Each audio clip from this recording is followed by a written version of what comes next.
पदाधिकारीगण, उपस्थित बहन और भाइयों, आज मुझे एक बार फिर से बाबा तामेश्वर नाथ की इस पावन धरा और बाबा बैजूनाथ के इस प्रांगण में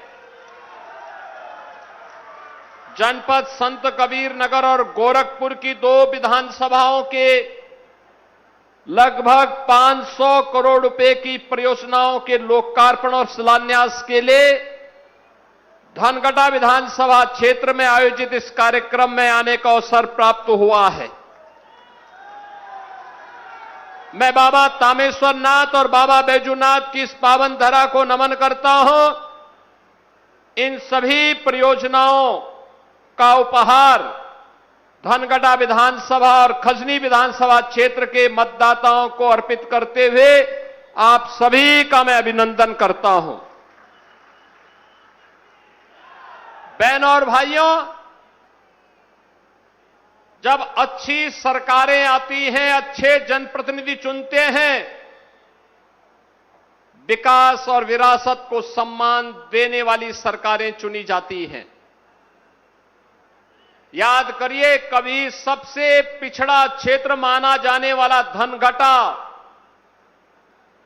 और खजनी आज पूर्वांचल एक्सप्रेस वे के माध्यम से जुड़ करके लखनऊ की दूरी को अपने साथ जोड़ रहा है। अब कोई भी जाता है, गोरखपुर का व्यक्ति लखनऊ जाता होगा या पूर्वी उत्तर प्रदेश का कोई व्यक्ति अगर पूर्वांचल एक्सप्रेसवे के साथ जोड़ता और जाता होगा तो खजनी और धनगटा विधानसभा उसके साथ जुड़ती भी दिखाई देती है, उसकी यात्रा की सहयात्री बन जाती है। कभी उपेक्षित पड़ा हुआ क्षेत्र आज विकास की मुख्य धारा के साथ जुड़ रहा है। कभी उपेक्षित पड़े हुए पूर्वजों की ये विरासत, बाबा तामेश्वर नाथ धाम हो या अन्य वे सभी पवित्र धर्मस्थल जिनका उल्लेख यहां पे श्री राम चौहान जी कर रहे थे, आज उनका सुंदरीकरण न केवल आस्था को सम्मान है बल्कि पूर्वजों के प्रति कृतज्ञता भी है, जिन्होंने उन स्थलों को कभी स्थापित किया था, उन्हें सजाने संवारने का काम किया था। आने वाली पीढ़ी के लोग मंगल के लिए उन स्थानों को स्थापित किया था। आज जब ये स्थान फिर से अपने गौरव को प्राप्त होते होंगे, उन पूर्वजों का आशीर्वाद जरूर मिलता होगा। और इसलिए बहनों और भाइयों, ये तभी संभव होता है जब अच्छे जनप्रतिनिधि चुने जाते हैं। अच्छे विधायक, अच्छे सांसद चुनोगे तो विकास होगा, विरासत को सम्मान मिलेगा, सुरक्षा मिलेगी, सुशासन के लक्ष्यों को प्राप्त करने में मदद मिलेगी, गरीब को उसका अधिकार मिलेगा, अन्नदाता किसान को सम्मान मिलेगा, नौजवान को रोजगार मिलेगा, हर खेत को पानी भी मिलेगा।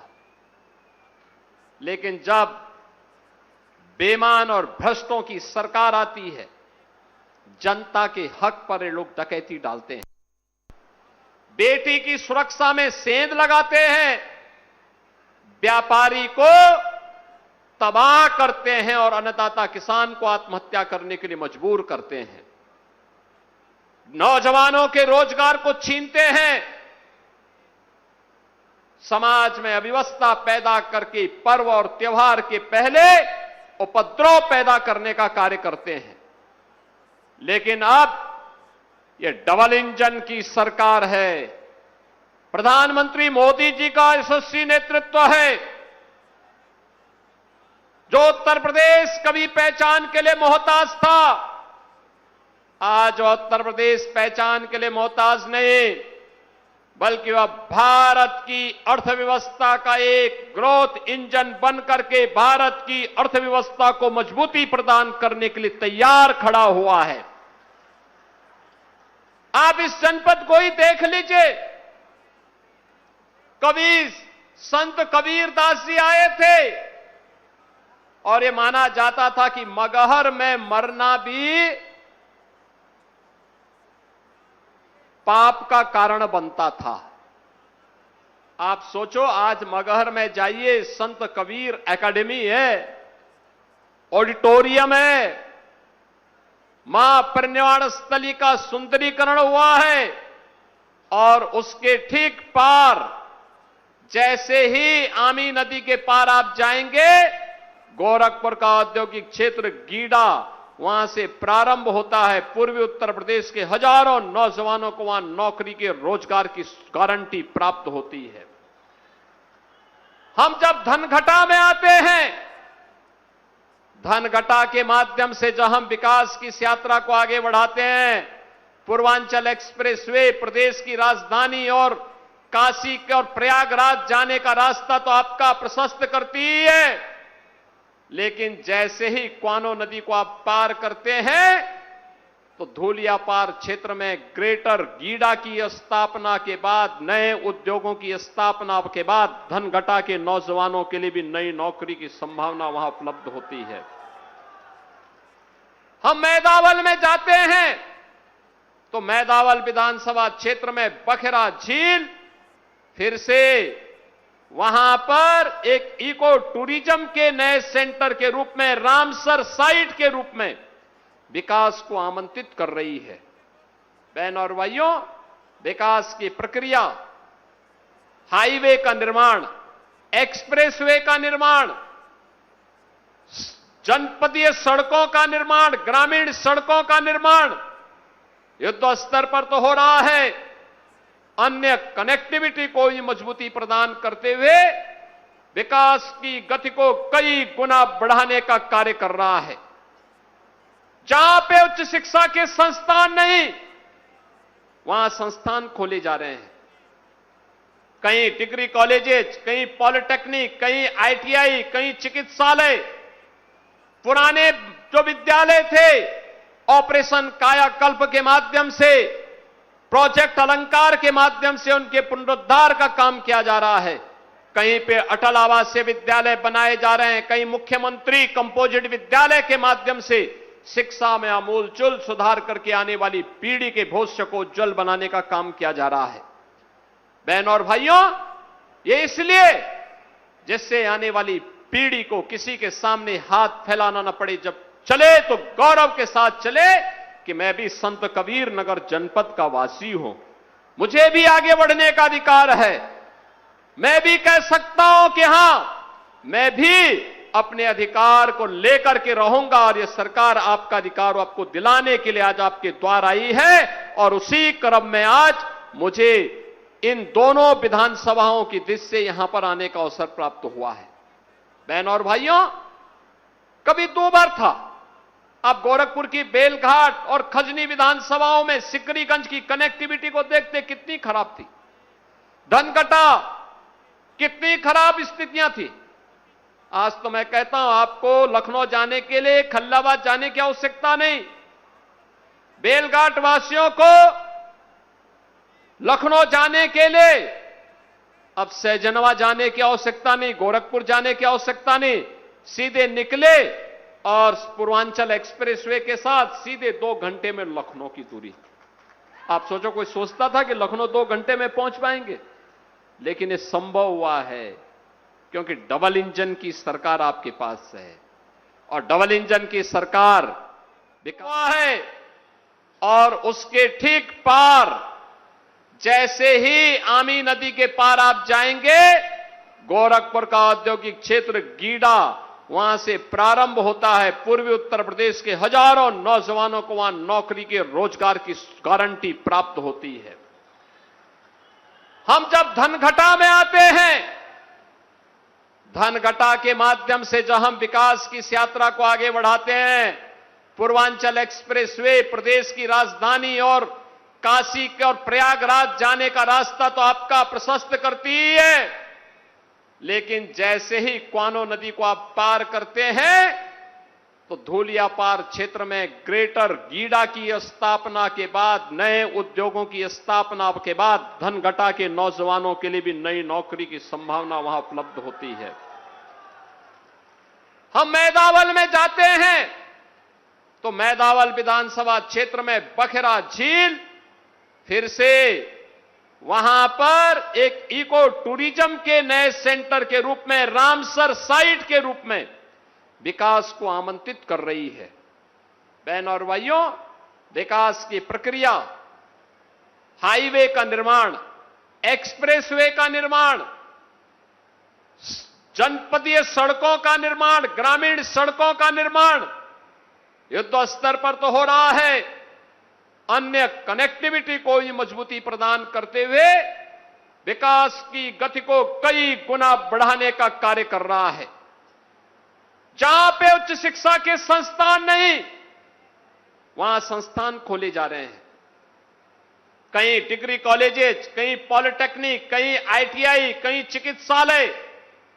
पुराने जो विद्यालय थे, ऑपरेशन कायाकल्प के माध्यम से, प्रोजेक्ट अलंकार के माध्यम से उनके पुनरुद्धार का काम किया जा रहा है। कहीं पे अटल आवासीय विद्यालय बनाए जा रहे हैं, कहीं मुख्यमंत्री कंपोजिट विद्यालय के माध्यम से शिक्षा में आमूलचूल सुधार करके आने वाली पीढ़ी के भविष्य को उज्जवल बनाने का काम किया जा रहा है। बहन और भाइयों, ये इसलिए जिससे आने वाली पीढ़ी को किसी के सामने हाथ फैलाना न पड़े, जब चले तो गौरव के साथ चले कि मैं भी संत कबीर नगर जनपद का वासी हूं, मुझे भी आगे बढ़ने का अधिकार है।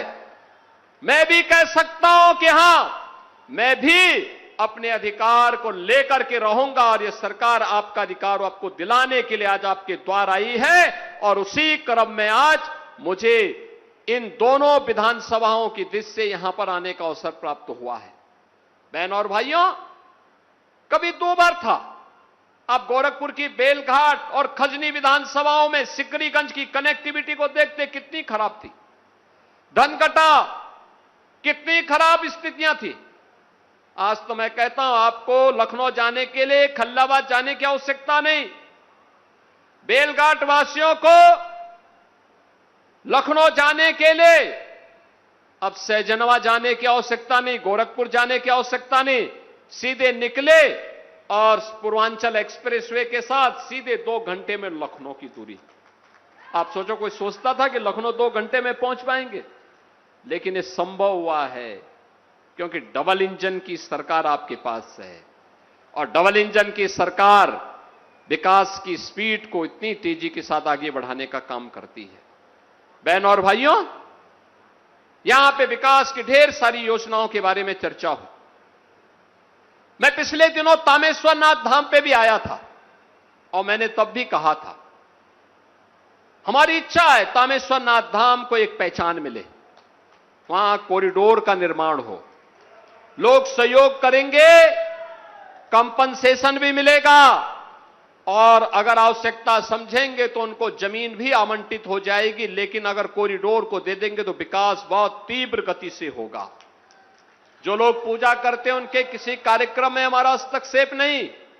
हमारा हस्तक्षेप तो यह है कि यहां की आस्था के प्रतीक को सम्मान मिले, भव्य स्वरूप हो, कॉरिडोर ऐसे ही विकसित हो जैसे बाबा विश्वनाथ धाम का काशी में हुआ है, जैसे अयोध्या का पुनरुद्धार हुआ है, जैसे मां विंध्यवासिनी धाम में आज जो भी जाता है प्रफुल्लित होकर के आता है। यही तो है डबल इंजन की बीजेपी सरकार को समर्थन देने का परिणाम। और इसलिए बहनों और भाइयों, विकास की इस प्रक्रिया को हमें मजबूती के साथ आगे बढ़ाने की आवश्यकता है। आज बहनों और भाइयों, विकास के लिए पैसे की कमी नहीं। ये डबल इंजन की सरकार सुरक्षा भी देना जानती है, सुशासन के लक्ष्यों को भी स्थापित करना जानती है और साथ साथ हर एक नागरिक को उसके कर्तव्यों के साथ जोड़ते हुए उसका अधिकार उसे प्राप्त हो, इसको भी देना जानती है। आज 25 जून की तिथि है, 25 जून 1975। भारत के इतिहास का एक काला दिन। इसी दिन कांग्रेस ने भारत के लोकतंत्र का गला घोंटने का काम किया था। देश के अंदर नागरिक अधिकार पूरी तरह सस्पेंड कर दिए गए थे, निलंबित कर दिए गए थे। न्यायपालिका की शक्ति को सीमित कर दिया गया था। मीडिया पर प्रतिबंध लगा दिया गया था। आज 50 साल से अधिक हो गए। याद करिए, ये कांग्रेस के लोग और समाजवादी पार्टी के लोग कैसे आंखों में धूल झोंकने का काम करते हैं जब ये देश आपातकाल के लोकतंत्र की हत्या के स्वर्ण जयंती वर्ष में प्रवेश कर रहा था। तब ये दोनों दल देश की जनता के साथ झूठे वायदे कर रहे थे, उनकी आंखों में धूल झोंकने का काम कर रहे थे। इन लोगों ने 2014-24 के चुनाव में जनता जनार्दन से कहा था, उस समय कितना गुमराह किया था, संविधान की प्रति लेकर के घूम रहे थे। सच्चाई क्या है? सच्चाई है कि आज ही के दिन 25 जून 1975 को कांग्रेस ने, श्रीमती इंदिरा गांधी ने देश के अंदर आपातकाल थोप दिया था। नागरिक अधिकार निलंबित कर दिए थे। जनता की आवाजाही पे रोक लगा दी थी। उनके मतदान करने के अधिकार को छीनने का प्रयास किया था और बाबा साहब भीमराव अंबेडकर के द्वारा बनाए गए संविधान को अपमानित करने का काम किया था। उस समय इन्होंने देश के सभी दलों के नेताओं को जबरदस्ती जेल के अंदर ठूंसने का काम किया था। चाहे वह जयप्रकाश नारायण जी हो, अटल बिहारी वाजपेयी जी हो, लाल कृष्ण अडवाणी जी हो, डॉक्टर मुरली मनोहर जोशी जी हो, राज नारायण जी हो, सभी बड़े नेताओं को, मुलायम सिंह यादव जी को भी जेल में डाल दिया था। बहन और भाइयों, चौधरी चरण सिंह जी को जेल में डाल दिया था, चंद्रशेखर जी को जेल में डाल दिया था। इसलिए क्योंकि इन्होंने लोकतंत्र की वकालत की थी, तानाशाही का विरोध किया था। राहुल गांधी और अखिलेश यादव किस मुंह से आज जनता के बीच में जाकर के लोकतंत्र की दुहाई की बात करते हैं और किस मुंह से इस संविधान की प्रति लेकर के घूमते हैं। संविधान का जितना बड़ा अपमान कांग्रेस ने और समाजवादी पार्टी ने किया है। और रुकेंगे छोटे से ब्रेक के लिए, बनी रहिए भारत समाचार के साथ।